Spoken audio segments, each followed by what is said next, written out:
จุดเริ่มต้นของมันเป็นเนาะจนฮอดปัจจุบันนี้เริ่มต้นมาจากแบบไหนคือในหัวตอนนั้นคิดว่าจะไปเป็นอันฟู้ดแพนด้าแทนตอนนั้นติดบ่มีรถจักรปุ๊บแล้ววันนี้คำถามผิดแล้วเฮ็ดจังใดจังสิหาเงินเนาะเรียกตอนนั้นถ้าถามว่าแพงบ่ก็ประมาณ 9,000 โอ้ก็ถือว่ายุคบุกเบิกเลยเนาะ 9,000 ที่เอาครั้งนั้นเนี่ยจื่อได้ว่ามันเป็นตลาดขาลงเฮาก็มีแต่ขายแล้วเฮาเอาโพมปุ๊บหัวแล้วนกว่าให้มันชนะให้มันชนะเฮ็ดจังซี่แหละแล้วยอมรับว่าสมัยที่เทศมันบ่แทบจะบ่มีไผออกมาสอนไผออกมาแชร์ความรู้ถ้าถามว่าจะถามคำถามบุญเพชรเด้อจะให้บุญเพชรตอบให้กับหลายๆคนได้ฟังนำกันว่าจุดเริ่มต้นของบุญเพชรเนาะจนฮอดปัจจุบันนี้เริ่มต้นมาจากแบบใดโอเคเริ่มคำถามแรกเลยเนาะบุญเพชรนี่เริ่มต้นเข้าวงการเทรดนี่น่ะเริ่มแบบใดเริ่มจากตอนปี 2020อันนี้เนาะมีภาพในหัวว่าตัวของเพชรเองมีภาพในหัวว่าตั้งแต่ก่อนสิมาเรียนแล้วว่าเพชรเป็นคนหนึ่งที่บ่อยากขอเงินพ่อแม่หลายแล้วคิดว่ามาเวียงมาเรียนหนังสือเวียงแล้วกะว่าจะหาเงินไปพร้อมแต่วันนี้มันติดปัญหาก็คือในหัวตอนนั้นคิดว่าจะไปเป็นอันฟู้ดแพนด้าจะไปเป็นแบบส่งอาหารเดลิเวอรี่แต่ตอนนั้นติดบ่มีรถจักรปุ๊บแล้ววันนี้คำถามผิดแล้วเฮ็ดจังใดจังสิหาเงินเนาะแล้วณตอนนั้นก็มีกระแสเรื่องของการเทศเข้ามามันมีกระแสเรื่องของการเทศเข้ามาณตอนนั้นเป็นกระแสหาก็เข้ามาใหม่ๆในลาวเลยเพชรก็มีความสนใจเนาะว่ามันสามารถหาเงินได้นะมันสามารถเทรดได้นะจุดเริ่มต้นของเพชรก็เลยว่าเห็นคลิปวิดีโอใน TikTok เนาะจุดเริ่มต้นก็คือเห็นวิดีโอใน TikTok ซึ่งตอนนั้นน่าจะเป็นปี2020ท้ายๆอันนั้นท้ายๆปีท้ายๆปีประมาณเดือน7เดือน8ที่เห็นปึ๊บแล้ววันนี้ก็บ่ได้เปิดบัญชีเทรดซื่อเห็นผ่านๆโอเคสนใจแต่เฮาบ่ฮู้จะเริ่มต้นอยู่ไสปึ๊บหลังจากนั้นก็เห็นอันคนหนึงก็คือจันน้ำดีเคน้ำนู้นนึงนี่แต่ก่อนเพิ่นเป็นครูสอนประจำห้องก็เลยว่าได้ไปเรียนนำเพิ่นเนาะเฮ็ดเรียนเพิ่มนำเพิ่นแล้วหลังจากนั้นเพิ่นก็เทศหลังจากนั้นเฮาก็เห็นว่าเพิ่นเทศก็ไปหาเพิ่นเลยไปให้เพิ่นสมัครให้เปิดบัญชีเทศให้แล้วก็เติมพอร์ตครั้งแรก10เหรียญปึ๊บจุดเริ่มต้นของเพิ่นก็คือเริ่มต้น10เหรียญเนาะเข้าเติมเข้าเหรียญเข้ามาปึ๊บบ่ฮู้ดอกว่าต้องวิเคราะห์แนวใดบ่ได้ฮู้เลยว่าสิวิเคราะห์สิสังเกตแนวใดมีแต่เข้ามาแล้วก็ซื้อขายแบบ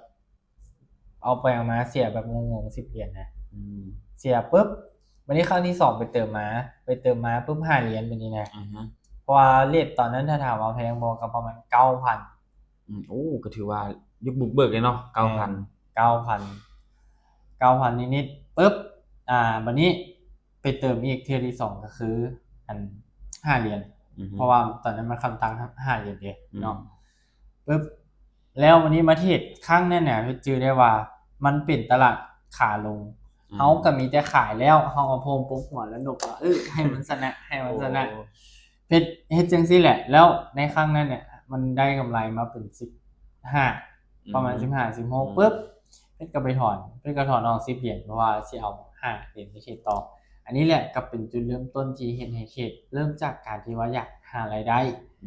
อยากหารายได้แล้วก็มาเข้าสู่การเทรดอันนี้แหละเป็นสตอรี่คร่าวๆของตัวของพี่เองโอเคคำถามที่2ก็คือหลังจากที่เพชรเริ่มต้นเข้ามาวงการเทรดเพชรเริ่มศึกษาคนเดียวบ่หรือว่ามีหมู่มีครูของเพชรนำศึกษามานำกันยุคแรกๆเลยยุคแรกๆก็มีแต่ว่าเขาเจ้าบ่ได้จริงจังส่ำเฮาและต้องยอมรับว่าสมัยที่เพชรเทรดมันบ่แทบจะบ่มีไผออกมาสอนไผออกมาแชร์ความรู้ถ้าถามว่าหาในอินเทอร์เน็ตได้บ่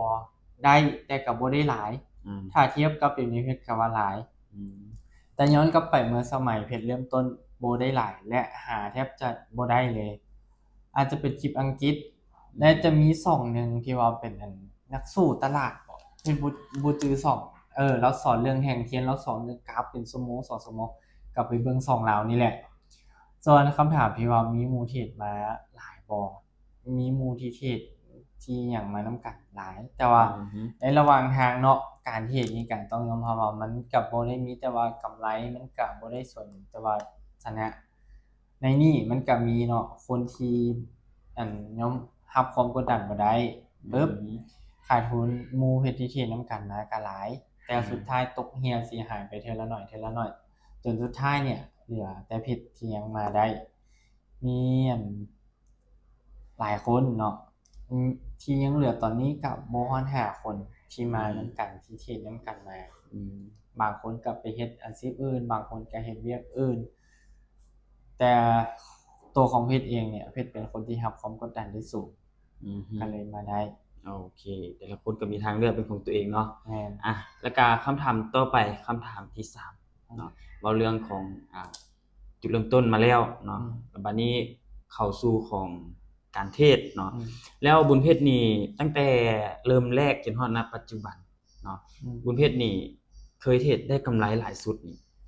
เฉลี่ยซะประมาณเท่าใดถ้าหลายสุดต่อครั้งนึงบ่แม่นๆหลายสุดต่อครั้งนึงเคยได้กำไรหลายสุดชื่อว่า 10,000 เหรียญโอเค10,000 เหรียญ 10,000 เหรียญนาทีนี้ได้แนวใดเฮาได้มาจากการที่ว่าเอา 1,000 แล้วเอาเทศทบไปได้จากตรงนี้แหละคือคูณเงินขึ้นบ่แม่นคูณเงินคล้ายๆคือว่าเฮาเป็นการ winning margin เกี่ยวถ้าเว้าให้เห็นภาพง่ายๆคล้ายๆเฮาเอา 1,000 มาออกอีกทบไปแต่ในศัพท์ภาษาอังกฤษที่เขาเว้ากันจะเอิ้นว่า winning margin เกี่ยวเอาต้นทุนทบกับกำไรแล้วก็เทรดต่อหรือว่าสั้นๆก็คือ margin เกี่ยวmargin เกี่ยวmargin เกี่ยวเป็นการคูณเงินเป็นการว่าทบไม้แต่ว่า winning margin เกี่ยวก็คือเฮาชนะปุ๊บเฮาเอาต้นทุนเฮาบวกกับกำไรทบไปสิโอเคนั่นแหละแล้ว10,000 เหรียญที่ได้ปุ๊บจาก 1,000 มันกลายเป็น 14,000 14,000ก็ตอนนั้นก็หลายประมาณหลายร้อยแต่ว่าหลังจากที่ได้ 14,000 ปุ๊บเฮาเทรดเสียอีกเอามาเทรดเสียอีกประมาณ 7,000 เหรียญ 7,000 เอาเทรดนะกลายเป็นความเสี่ยงที่ค่อนข้างจะสูงแล้วก็เบิ่งนี่เฮาได้มาปุ๊บมื้อต่อมาเฮาเทรดเสียอีกเลย 7,000 แสดงว่าสิ่งที่ได้มาหั้นสูญเปล่าแม่นบ่หายไปครึ่งนึงมันหายไปครึ่งนึงที่เฮาเทรดได้นะแต่ก็ถือว่าเป็นประสบการณ์ที่ว่าดีแล้วก็เป็นครั้งเดียวที่เฮ็ดบ่น่าเฮ็ดหลายกว่านี้แล้วโอเคสิว่าฟุกก็ว่าสิว่ามันเป็นจังหวะดีแล้วกันมันเป็นจังหวะดีแล้วก็เพชรก็อาจจะเฮ็ดแต่ครั้งเดียวที่ใช้ความเสี่ยงสูงซ้ำนั้นเนาะอาจจะบ่ได้เฮ็ดหลายเทื่ออันนี้แหละเป็นจุดที่ว่าเคยได้หลายสุดนะวันนี้มาต่อคำถามที่4เนาะคำถามที่4จากที่เคยได้หลายสุดบัดนี้มาเคยเสียสุดเนาะคือเพชรเคยเสียหลายสุดประมาณเท่าใดถ้านับเสียหลายสุดว่าต่อการเทรด1ครั้งก็น่าจะราวๆประมาณ 3,500 ใน1ครั้งแต่สตอรี่ของเพชรเนี่ยก็คือการที่ว่าเทรดเนี่ยหลังจากปี2020เนาะเทรดปึ๊บมันมีครั้งนึงที่เพชรเทรดนำ DK นำโน1นี่แหละมันเปิดมีตติ้งเทรดปึ๊บได้เติมเข้าไป5เหรียญปึ๊บเทรดไม่ที่1ชนะเว้ยเอาคูณเงินไปไม่ที่1เอาไป2เหรียญชนะเว้ย